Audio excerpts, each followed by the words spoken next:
Assalamualaikum warahmatullahi wabarakatuh. Alhamdulillahi rabbil alamin. Wassalatu wassalamu ala khatamil anbiya wal mursalin wa ala alihi wa sahbihi ajma'in. Amma ba'd. Faqad qala Allah Ta'ala fi kitabihil karim. Fa idza qudiyatis salatu fantashiru fil ardh wabtaghu min fadlillah wazkurullaha katsiran la'allakum tuflihun. Para pendengar, pemerhati, samin saimat yang berbahagia, alhamdulillah, syukur pada hari ini kita telah memasuki hari ke-13 Ramadan 1441 Hijriah. Mudah-mudahan kita dapat menyelesaikan ibadah saum Ramadan tahun ini hingga sampai akhir 30 Ramadan. Dan mudah-mudahan juga keberkahan selalu dilimpahkan Allah Subhanahu wa taala kepada kita. Amin, Allahumma amin. Para pendengar yang berbahagia, kalau kita perhatikan atau kita renungkan ayat yang saya bacakan pada mukadimah tadi,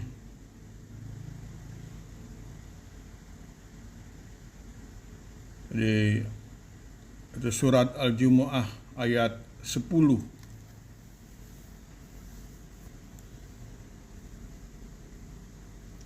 Ini memberikan isyarat kepada kita bahwa firman Allah tersebut bagaikan sebuah percikan air surgawi yang membasuh wajah umat Islam untuk tampil sebagai seorang yang bekerja keras dan berprestasi. Betapa untuk menggapai keberuntungan hidup tidaklah hanya cukup tenggelam dalam masalah ibadah formal atau ritual lainnya, tetapi hendaknya diwujudkan dalam ibadah yang nyata sebagaimana tafsiran ayat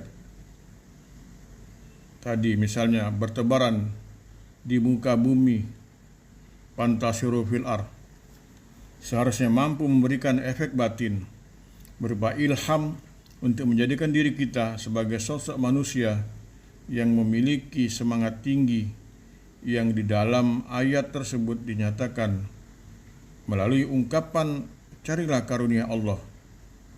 Semangat ini dapat kita simak dari Abdurrahman bin Auf, sahabat Nabi yang paling layak untuk kita tampilkan sebagai tokoh yang mempunyai etos kerja Islami. Abdurrahman yang dikenal sebagai pandai dalam berniaga dan disegani karena termasuk orang terkaya di Mekah, rela meninggalkan seluruh kenikmatan harta dan status sosialnya ketika dengan relangsa ikut berhijrah ke Madinah.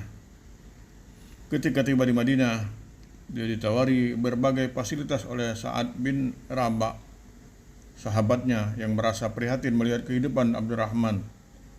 Tapi dengan halus dia menolaknya dengan berdoa dan berkata, cukuplah bagiku engkau tunjukkan di mana pasar.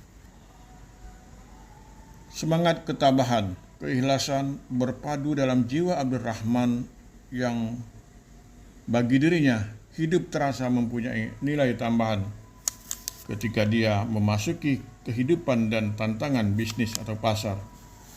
Bekerja keras, mencurahkan seluruh kemampuannya. Dan kita pun akhirnya mengetahui Abdurrahman tampil sebagai pemenang untuk merubah nasibnya. Dari orang yang dikasihani menjadi orang yang mengasihani, dari sosok yang sangat perlu untuk dibantu, berubah menjadi seorang yang kaya raya yang selalu siap membantu. Selain Abdurrahman, kisah keteladanan tentang semangat kerja dapat kita simak dari kisah Sa'ad Al-Ansari yang menyampaikan sebuah riwayat. Pada suatu ketika, seorang sahabat Nabi memperlihatkan tangannya yang melepuh dan kehitam-hitaman. Tatkala Nabi menanyakan hal tersebut, ia berkata bahwa tangannya melepuh karena bekerja keras membanting tulang, menggali tanah batu pada cadas yang keras untuk mencari nafkah yang halal bagi keluarganya. Mendengar penjelasan itu, kemudian Nabi meraih tangan yang melepuh itu dan mencium tangannya. Sebuah penghormatan yang tiada tara terhadap seorang pekerja keras dari kekasih Allah Muhammad SAW. Ia semua hanyalah sebagian kecil dari semangat para pejuang Islam. Mereka sadar bahwa harga diri umat dan kejayaan Islam berada di tangan pribadi-pribadi yang mempunyai gairah atau semangat untuk menjadikan dirinya sebagai manusia yang penuh arti. Kalau saja setiap generasi Islam mampu mengambil percikan cahaya Al-Quran dan keteladanan Nabi dan para sahabatnya, niscaya dunia akan kembali bermandikan cahaya kedamaian. Prestasi besar sebagai wujud pengabdian cinta kepada Allah, sebagaimana dalam sebuah hadis Rasulullah bersabda bahwasanya Allah itu cinta kepada seorang muslim yang bekerja. Diriwayatkan oleh Tabrani dan Baihaqi. Maka dari itu, kita sebagai hamba Allah yang selalu meyakini kebenaran Al-Quran dan Sunnah harus tertanam dalam hati kita bahwa mensyukuri nikmat Allah merupakan kewajiban mutlak yang harus dikerjakan. Bekerja dalam agama Islam sama saja dengan pernyataan syukur kepada Allah, bahkan bekerja adalah setara dengan berjuang di jalan Allah. Sehingga dengan demikian ajaran ini mempunyai makna bahwa siapapun yang tidak bekerja, hidupnya tidak mau memberikan manfaat, maka ia telah berjalan di atas jalan yang tidak disenangi oleh Allah, karena dia tidak mensyukuri nikmat hidup, yaitu nikmat sehat yang telah Allah berikan. Maka dari itu tidak ada alasan lagi bagi seorang muslim selalu tenggelam dalam lamutan tahun rimo nasib, bahasa kitanya. Karena jiwa yang malas, apalagi hanya sekedar menunggu dan menghayal datangnya rezeki dadakan yang diharapkan nomplok karena mengadu nasib lewat undian, judi dan lotre atau lainnya, walaupun dengan istilah yang keren sekalipun, sebagaimana digambarkan Allah dalam firman-Nya, innallaha la yughayyiru ma biqaumin hatta yughayyiru ma bi anfusihim. Sungguhnya Allah tidak akan merubah nasib suatu kaum jika kaum itu sendiri tidak mau merubah di dalam dirinya.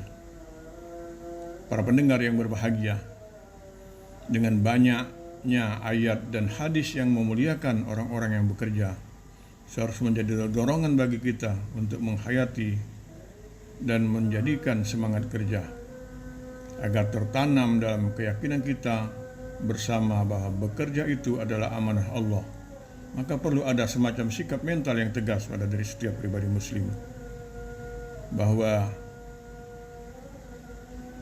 pertama, karena bekerja itu adalah amanah Allah, maka dia akan bekerja dengan sungguh-sungguh dan tujuan agar pekerjaannya tersebut menghasilkan tingkat hasil yang sebaik mungkin. Kedua, ada semacam kebahagiaan yang melaksanakan pekerjaan, karena dengan melaksanakan pekerjaan tersebut berarti dia telah melaksanakan amanah Allah. Ketiga, ada semacam malu hati apabila pekerjaannya tidak dia laksanakan dengan baik, karena hal ini berarti sebuah pengkhianatan terhadap amanah Allah. Yang keempat, Allah tidak menyukai orang yang malas-malasan, dan orang yang bermalas-malas adalah santapan syaitan. Ini saja barangkali yang saya sampaikan pada kesempatan ini. Mari kita menghayati makna dari ayat yang saya bacakan pada mukaddimah tadi. Mudah-mudahan kita senantiasa optimis dalam menghadapi masa depan. Ini saja yang dapat saya sampaikan. Sekali lagi, berbanyak maaf, mohon maaf, dan nasrun minallah wa fatun qarib. Wassalamualaikum warahmatullahi wabarakatuh.